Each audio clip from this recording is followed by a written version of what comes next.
Philanthropy and God's blessing. Jesus elucidates.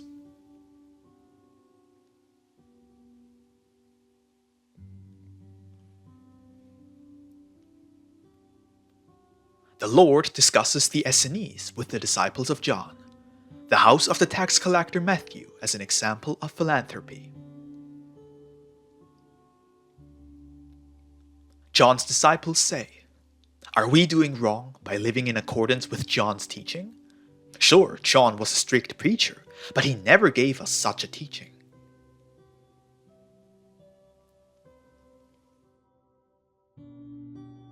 See, the Essenese Order, with which we are familiar, is strict as well, and the first law among them is truthfulness. But of what use is their truthfulness and their other strict rules to them? Who takes any notice of them? They are regarded by neither the Greeks nor us Jews.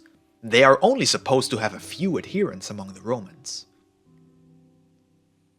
May the teaching by which they live be ever so good and pure, being excellent for those few who have separated themselves from the world, yet it is totally unfit for mankind at large.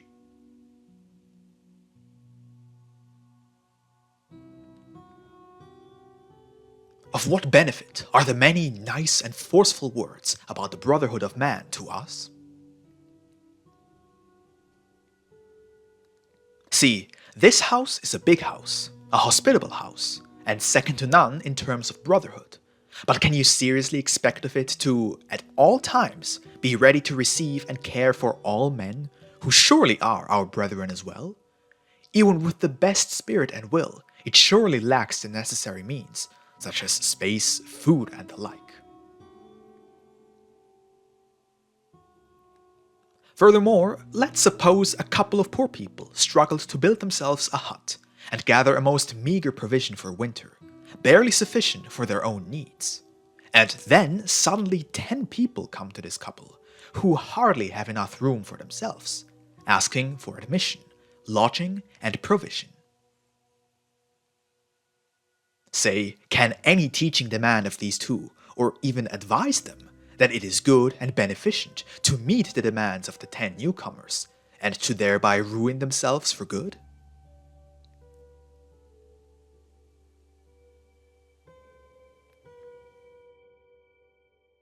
Say I.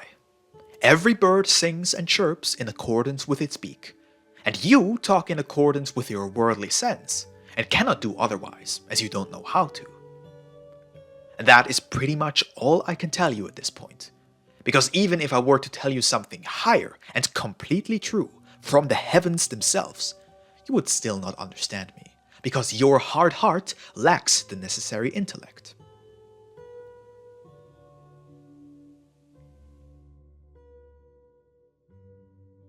Fools! Who is it that lets the fruit grow and ripen upon the earth? Who maintains them and consistently gives them the power to do so? Do you think that God cannot or will not reward him who sacrifices himself unselfishly for his brethren's sake? Or do you think that God is unjust, demanding of man the impossible?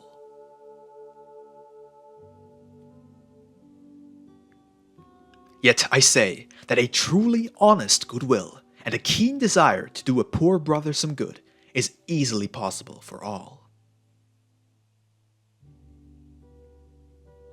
If everyone were imbued as such, through and through, then there would be no more of such meager huts upon the earth, only inhabitable by 2 people.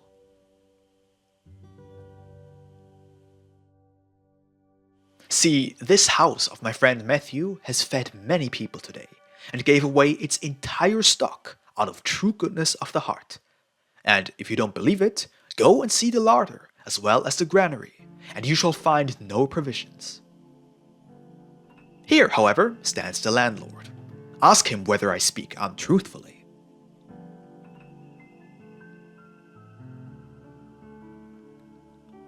Matthew fully supports my statement, saying, "Lord, unfortunately, today it is as you say it is, and I don't know how I am supposed to provide for the guests of tomorrow.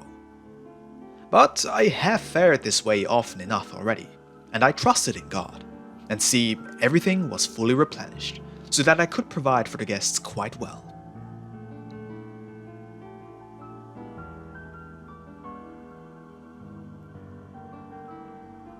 See, I say there too, a righteous person thinks and acts this way in this world, and does not complain that God abandoned him. And so it has always been, and will be eternally.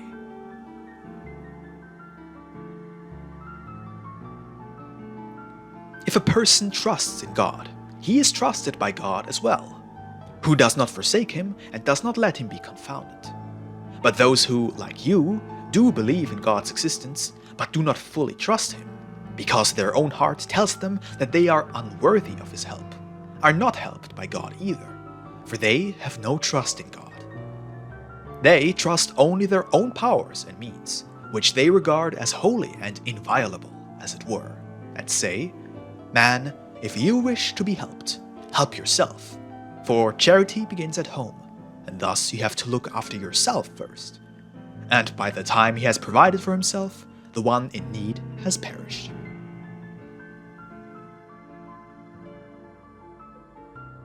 But I say, if you provide for yourselves first, you are abandoned by God, and are without his blessing and his otherwise certain help. For God did not create men for selfish reasons, but out of pure love, and therefore men must in everything fully correspond to the love that gave them their existence.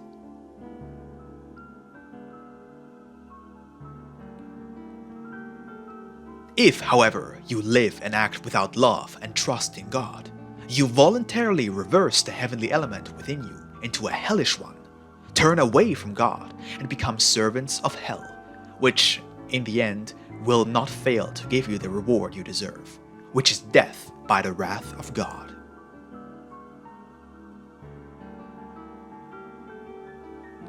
You also state that the Essenes, who live in accordance with Pythagoras' school, are not given any regard, other than by a few Romans, despite all their philanthropy.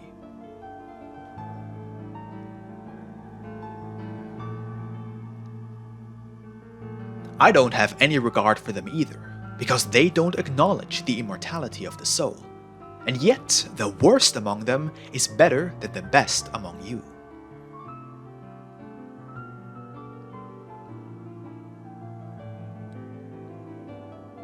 I tell you now openly, among all who were born of a woman since the beginning of the world, no greater one has emerged than John. But from now on, the least of my disciples in the true kingdom of God shall be far greater than John, whom you call your master, yet whom you have never understood. Because he showed you and prepared the way to me, but the world in you has blinded your heart, wherefore you are not capable of recognizing me, even though you already find yourselves in my presence.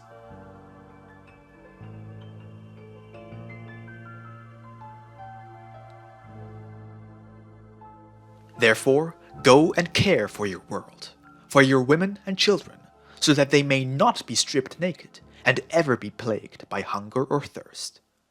But by doing so, it shall soon become clear what good you have done for them. This I can tell you in the fullest right and deepest truth.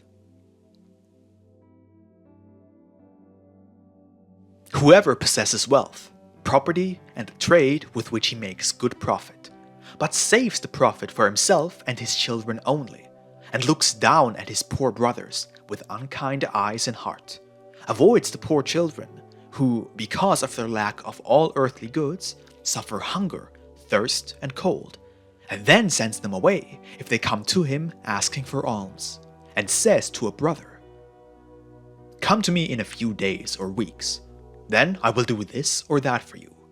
And when the hopeful brother in need comes and reminds him of his promise, the latter excuses himself, that he could not possibly help now either, while actually being in possession of the necessary means. Truthfully, I say to you, he is an enemy of God. For how does he intend to love God, whom he cannot see, if he does not love his brother, whom he actually can see right before him, while also being aware of his misery?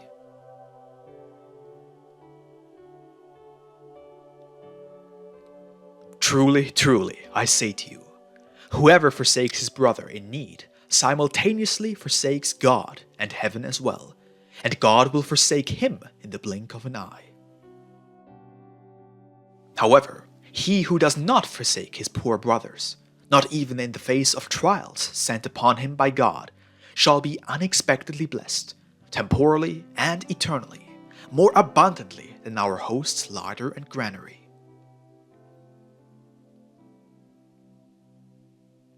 John's disciples say, "This we believe for sure, for they are completely empty."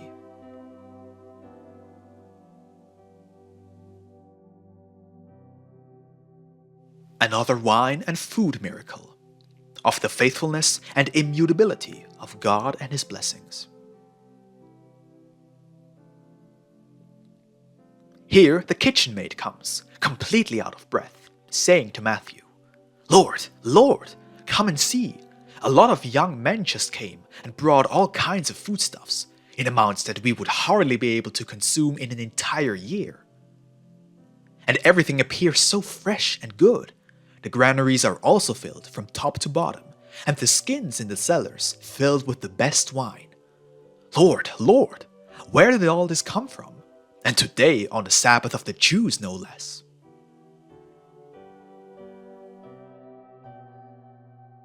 Matthew and everyone in the room are quite beside themselves, and John's disciples, of whom 2 had previously convinced themselves that the larders were empty, at once asked Matthew if he was the one who had ordered these foodstuffs.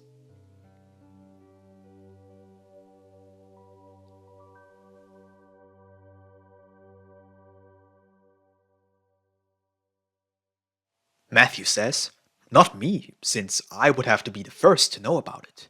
And it was not my wife either, because she was the one who notified me through this maid that our small stock had been completely consumed. Because apart from a garden and a few rented fields, I have no ground for the planting of much fruit, and would also have very little time for it. Because, for one, I am busy with the toll, and secondly, I am hosting my guests in this guest house. Because of that, I stock my guest house with rations from week to week, usually purchasing them with my own money and having them delivered from Capernaum, while having the fish supplied by you. The wine and grain, however, I usually buy off my co-religionists, the Greeks. This, in short, is the way I usually keep my house stocked with necessities. But I and my house know not a single thing about this order."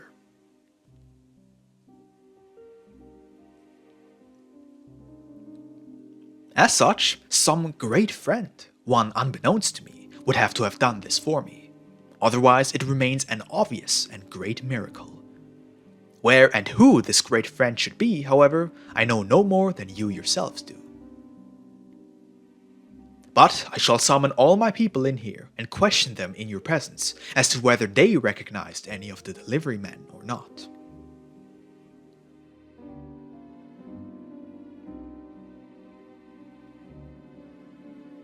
His wife and all the maids and servants are called in and asked, but they all deny unanimously ever having even remotely recognized anyone. The men looked like delicate youths, as none of them were bearded, but all had long and beautifully curled hair, and their garb was more in line with what the Romans wear than what the Jews clothe themselves with. There were many of them, in the larder as well as in the loft and cellar. They put down the deliveries quickly and said, "This is a gift for the tax collector Matthew, who was called by the great master today." They then departed in haste, and we did not see which way they went.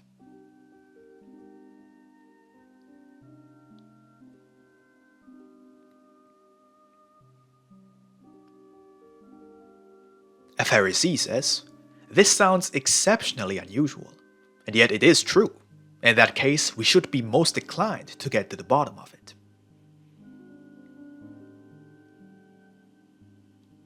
Turning to Matthew, the same Pharisee says, "Host, let them bring us some samples of the wines, and we shall tell you where they come from.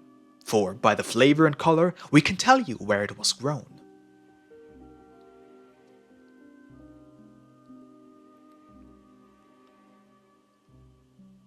trip to the cellars, and all the drinking vessels are brought in, filled to the brim. And as the Pharisees and scribes sample the wines, they all say, full of astonishment, "No, a wine such as this we have never tasted before. It is indescribably good and delightful. Have we not drunk of all the wines grown upon the known earth? And while among those were some very good and flavorsome ones indeed, in comparison to this one, they are hardly even lukewarm water. So this case remains a mystery."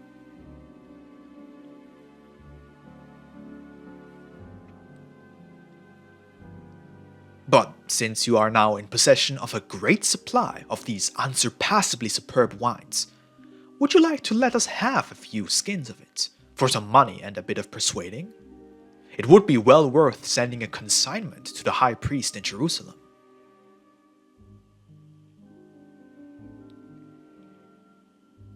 Matthew says, "I have received all this for free, and for free shall I give it away as well, but not a single drop to the high priest in Jerusalem, unless he were to come here himself as a guest. Then he shall be served like everyone else, but mind you, only as a regular man, equal to all others, never as a Jewish high priest, who, to me, is an abomination of utter desolation, and a murderer of the spirits of those men who share his beliefs."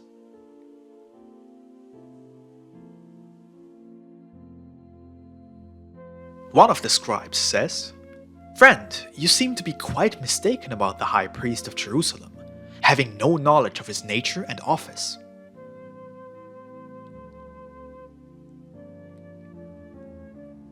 Matthew says, "Let's leave this subject be, for it would drive me into a just fury. You are his eyes, and therefore see what is closest to you least of all, namely, your own nose, brow, and your face. We who are situated opposite of you see it only too well.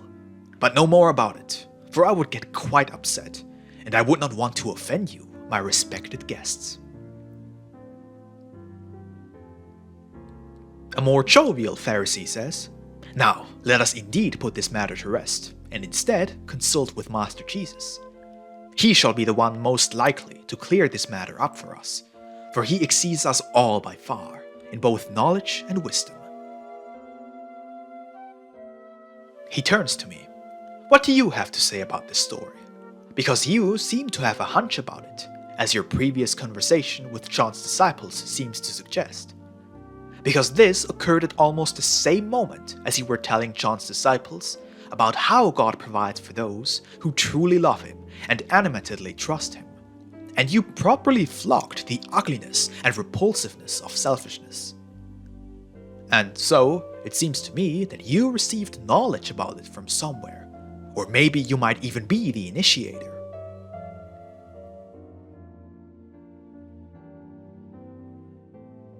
Say I, "Good, if you suppose that about me, then apply it to what I said to John's disciples as well, and admit it in your hearts that I spoke the fullest truth.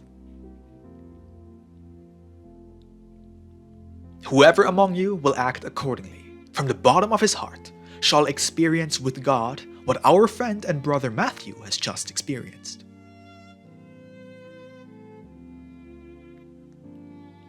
For believe me, God always stays the same in his heart, as he was when no sun, moon, or stars were shining upon the firmament. So he still is at this very moment, and shall be forevermore. He who seeks him along the right path shall surely find him, and be blessed into all eternity of eternities.